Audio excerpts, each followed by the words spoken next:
Welcome to Homeschool is a Work of Heart. I'm Melissa Webb, and after years in the classroom and years homeschooling and supporting those in home education, and even more years creating curriculum for families like yours, I have learned this. Homeschooling isn't about perfection. It is about purpose. And this podcast is here to encourage you, to guide you, and to remind you that what you're doing truly matters. Are you ready to get started? Let's go. Well, happy summer, everyone. It is official. The longest duration of sunlight in 2026 has come and gone in the Northern Hemisphere.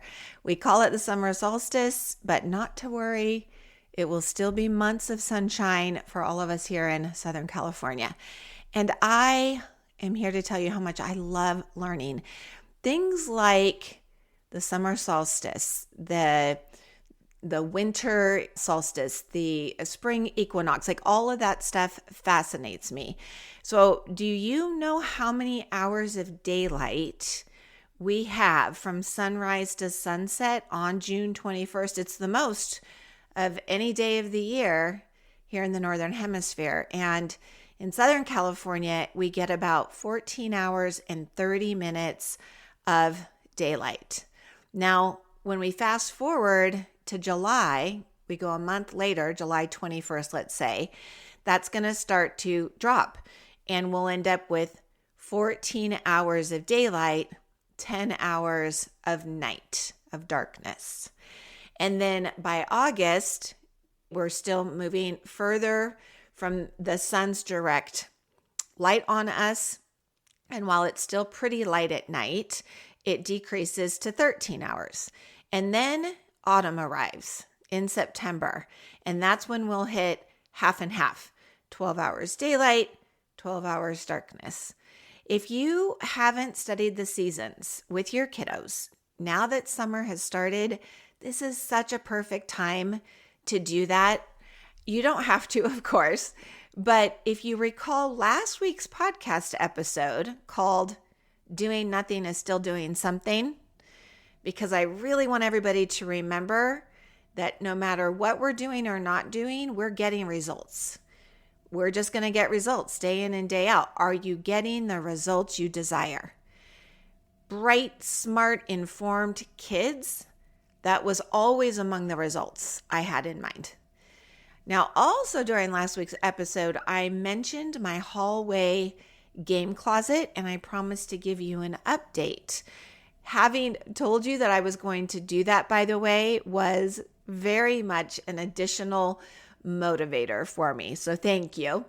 It did take me 3 days. I spent about an hour each of those days, first taking everything out, then sorting all the piles, then reorganizing the closet. And I was so curious, if you recall, I was so curious about what new use I might find for that space. And lo and behold, I can't believe I didn't think of it sooner. I really can't.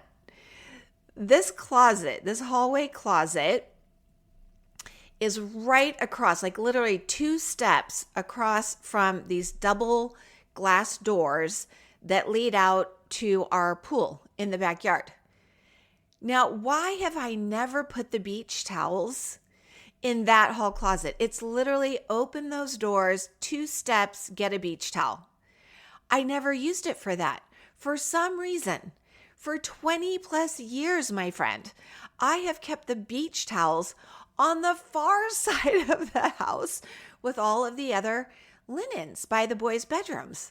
So all of these summers have come and gone. And if kids went swimming and they forgot their towels, which happened often, one of them would need to walk their wet bodies through the whole house to get to that linen closet that was so far from the backyard. It just seems so obvious to me now that beach towels were meant for this hallway closet closest to the pool. I seriously laughed at myself. But anyway, it is done. It looks great. And I've made my trip to the Salvation Army, dropped off probably 5 bags of things. There were so many things I was able to drop off there. And then I made a couple piles for friends and family. I delivered that as well. All of the trash went out on Monday. So literally I'm done. I'm all done. It feels so good. But not only does it feel good to walk by that closet and know that the project no longer demands my time or attention. Of course, it feels good that the beach towels are so accessible. My husband already was going swimming one day after he got home from work. It was just so hot that day. And he's like, I'm going to jump in the pool real quick. And I'm like, don't forget where the beach towels are. And he's like, that is such a convenient place to put them. But I was also thinking how good it feels to practice what I preach, which of course is going to take me down another tangent, because I don't know if you've ever wondered, like, where does that saying come from? Practice what you preach. I've heard it my whole life growing up, but I did decide to look it up, and not surprisingly, it dates back to biblical times. In the book of Matthew, Jesus warns people about leaders who were teaching good things, but were not living by those teachings themselves. So I've got to give him credit for first calling it out. Don't just tell people what is right. We are to do what is right.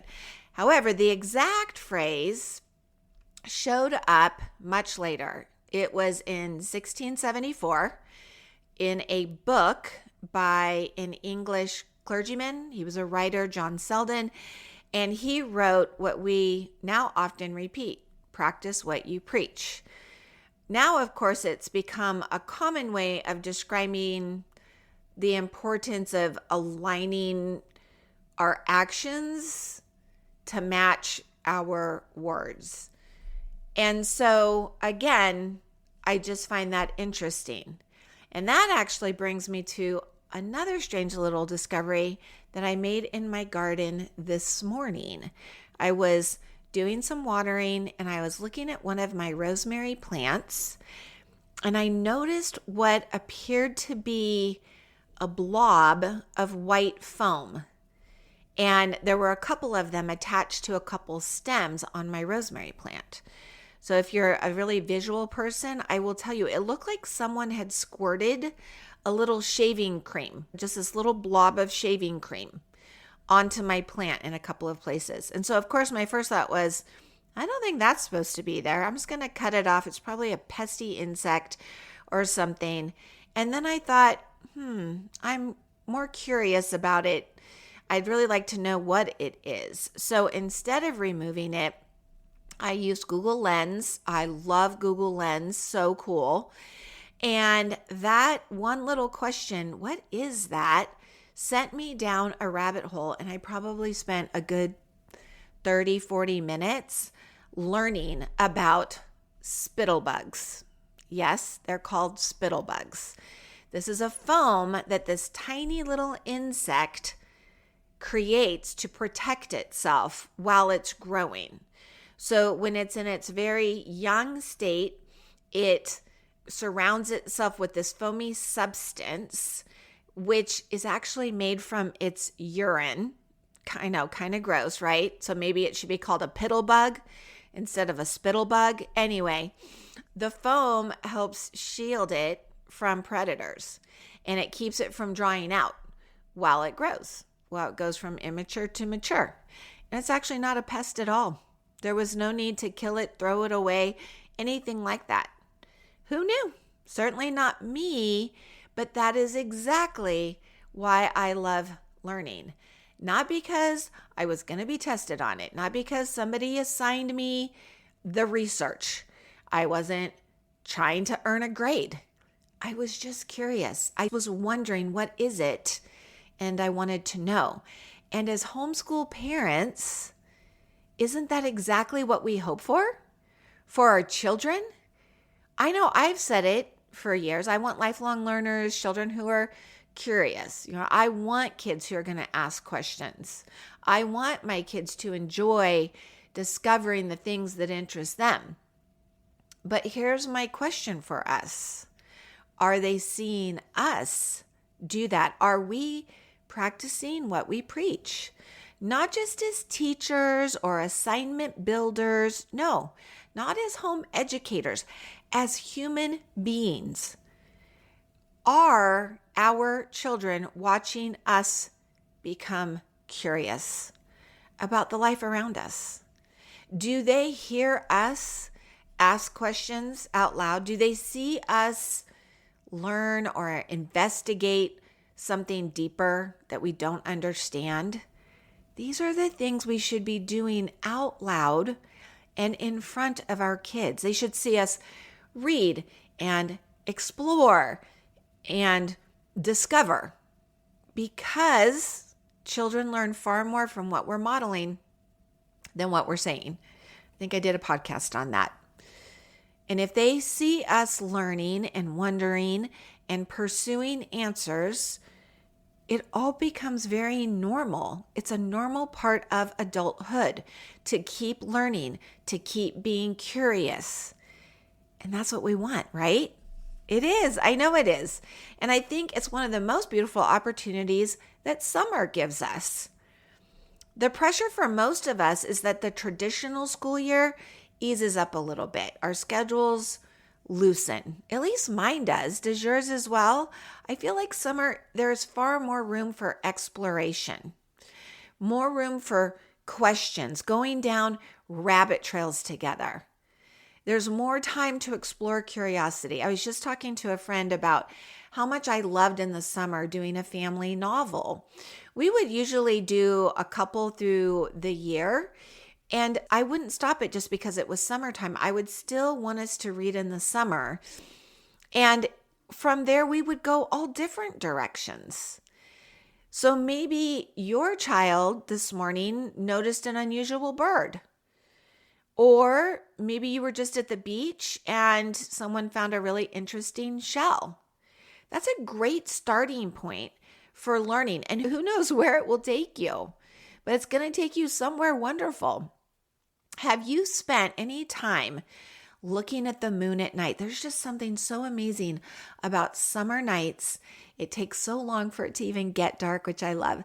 And then once it's dark, you can look at the moon. I know the next full moon is just a few days away.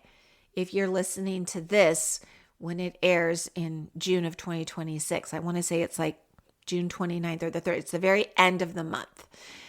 Look at that. Get curious about that. And please do not think that you need to have the answers to all the questions your children have. You don't. You shouldn't. And even if you do have some or even the majority of their answers right in your head, please do not answer their questions immediately. Instead, ask them questions. Get them to think. Then learn together. I think it's so much better to become fellow explorers. And one idea that I had was creating a summer journal. You could call it your summer 2026 family journal. And everybody's encouraged to write down some curiosity questions as they come up.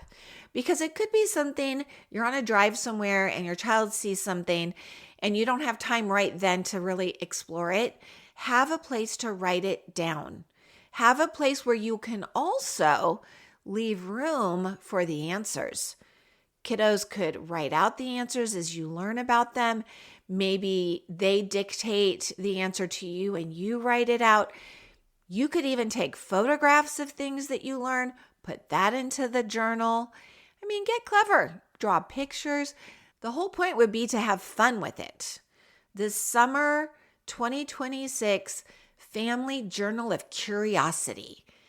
I think it just could be so fun, and what a cool keepsake that would be for this summer. And you could put everyone in charge of noticing something, and you may need to go first. Perfectly fine for you to model. And remember, seriously, it could be anything. A plant. Again, if you go on a hike and you see some poison oak, you might want to do a deeper study. I remember when we did a deeper study on poison oak, we learned it's poison oak over here on the West Coast because it's around our oak trees. But you will find it around ivy on the East Coast, which is why it's called poison ivy over there. There's just so many fun things about the world we live in that you could learn. You may find your own interesting insect. You could get curious about a historical event. We have the 250th birthday of the United States of America coming up. Talk about perfect timing. But it could also just be curiosity about a recipe or a skill you've never learned, but you've wanted to. And that, of course, leads me to wondering if you have a child who has always wanted to learn how to write a short story. I've got to plug my summer project here. If any of you are like, we want to do something for the summer that's fun related to writing, I am teaching students how to write a 6-chapter book. It's simple. They obviously can go shorter, they can go longer, but that's what I'm going to be teaching. And we're starting it on July 1st. It's coming really soon. And I will be recording all the pieces so that it will sit nestled in our WOW Essay Essentials program. So families could use it whenever, but I always like to offer it up live first. We'll even have some virtual meetings every other week through the month of July and into early August. And I think it could be super fun. Again, if you've got a child who's curious about how do you write a book, I want to start that. They may not finish it. That's okay. The point is to learn, to have fun, to gather with other curious people. Aren't you a little bit curious? I do hope you check it out. I'll link it for you in the show notes. It's a summer bonus that I add to WOW Essay Essentials, and it's called Summer Story Studio. So you could go to my website as well for all the details. I just wish for you and for your family that you embrace a summer of curiosity. And I would love it, absolutely love it, if you would share some of the fun things you learn, because remember, I do love learning too. Right on, my friends. And that's it for today. Thank you so much for joining me. And hey, if you are feeling stretched thin and you would love some support with teaching writing, I offer programs designed to make that part of homeschooling easier and more enjoyable for both you and your child. I also have free resources on my website, so please be sure to check those things out and subscribe to the podcast. You do not have to do this alone. Right on.